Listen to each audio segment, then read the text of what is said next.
Hey everyone, it's Miranda here from Owl Ridge Homestead, and this morning I am doing our third batch of tomato sauce.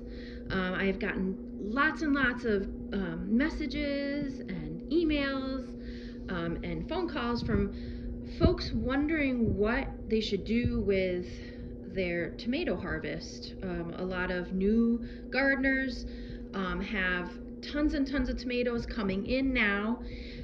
Whether you have whatever variety you have, around this time of year they're really starting to come in, and your harvest is picking up.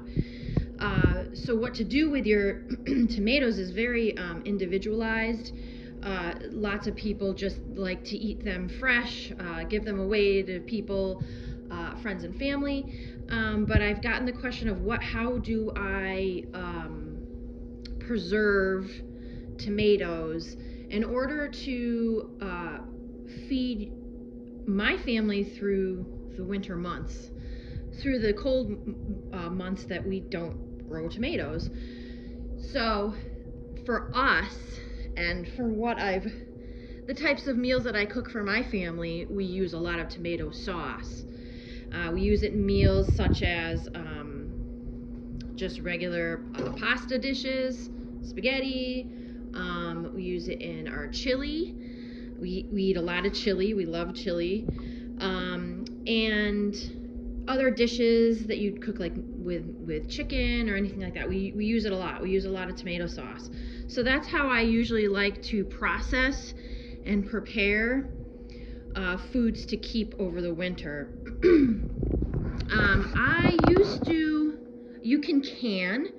You can use your canning jars here, and you can can your sauce that you've made, and do that either with a pressure canner, or you can do hot water bath there, because this is going to be very acidic. Pressure canners are probably the best to use in any situation, in my opinion. But I don't really like to can around here. I really need to probably start, but there's several reasons why I haven't started canning.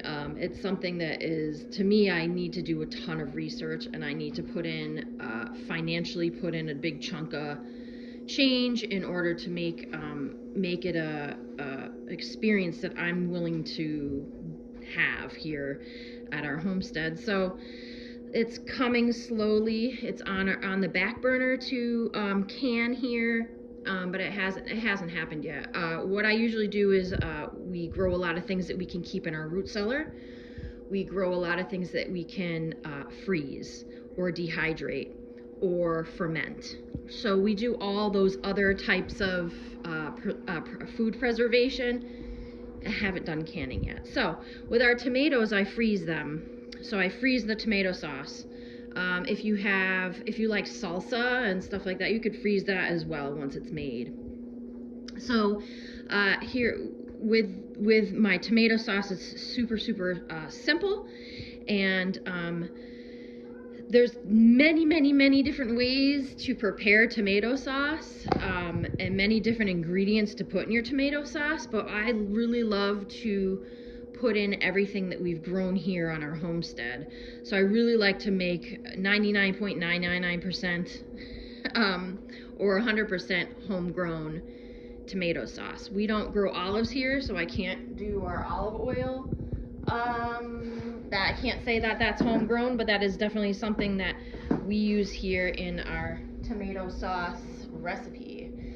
So you're gonna need your tomatoes, and I eyeball it. I just take what I have and put it in the tomato sauce. I never measure or just, I don't have a recipe for precise measurements, because I go with what we just have here. So we have our tomatoes.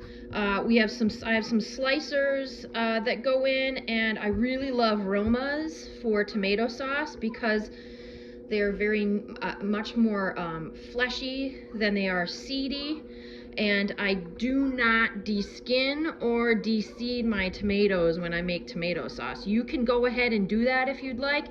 I just don't have the time for that. I need to get these processed and made quickly. And the skins on the Romas are very, very soft and tender, so they tend to cook into that tomato sauce really well and not really be an issue when we're eating it later on. So Romas, we love Romas. I love using Romas for sauces.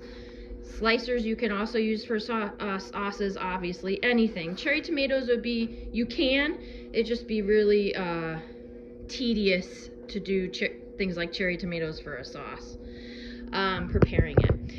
We also have some, I like to sneak in as many vegetables as I can to the tomato sauce because they just kind of cook in and dissolve, and certain parties in our family don't realize they're there. So that's why I like to put a lot of different vegetables in our tomato sauce. So we have some zucchini here. I just cut up a zucchini. I cut up a few carrots that we grew this year. And an onion that we grew, a smaller onion. So this is all from our garden, and also the garlic. You can put in as much of any of this as you want. I'll put in 2 larger cloves here of garlic that we grew here as well. I really recommend growing garlic on your homestead. It's very, very easy and really hands-off. And I'll probably be doing a video on that because our garlic is almost done curing and we're gonna process it to hang. I have some bay leaves here, dried from previous years actually, because we didn't grow that this year, and some of our fresh oregano, but it has been dried from our garden.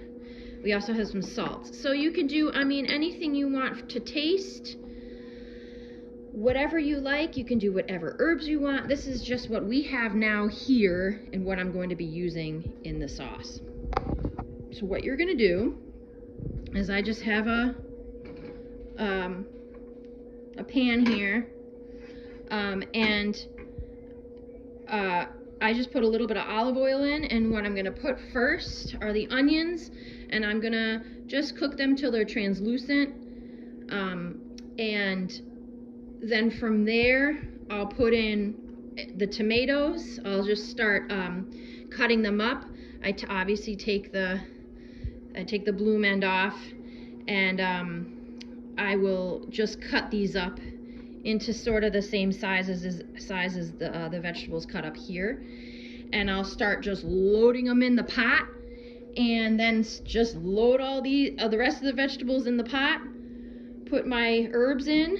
Cut it, and then let that simmer for a while. I actually bring it to a boil, and then I don't put a cover on because it gets quite soupy. It's a very wet, when you first start cut up the tomatoes, there's a lot of water content, and what you want to do when you keep is to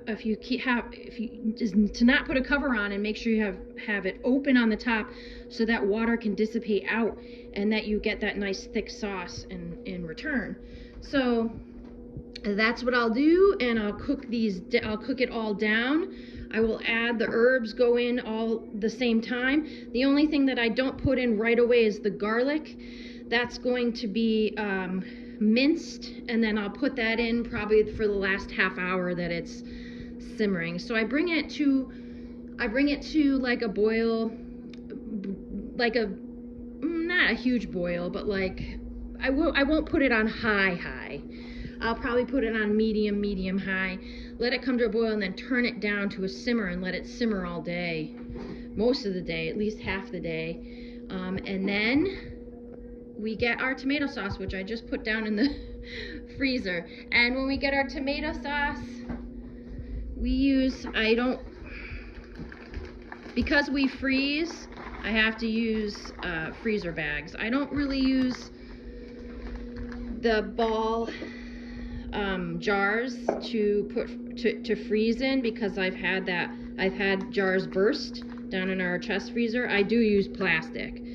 I don't care to use plastic, but we use it very minimal in the freezing season. So I'll fill these in batches, the sizes that we like to use in different a batch, and then I'll get all the air out of it, close it, label it, date it, and put it in the freezer downstairs. And then we have tomato sauce throughout the year.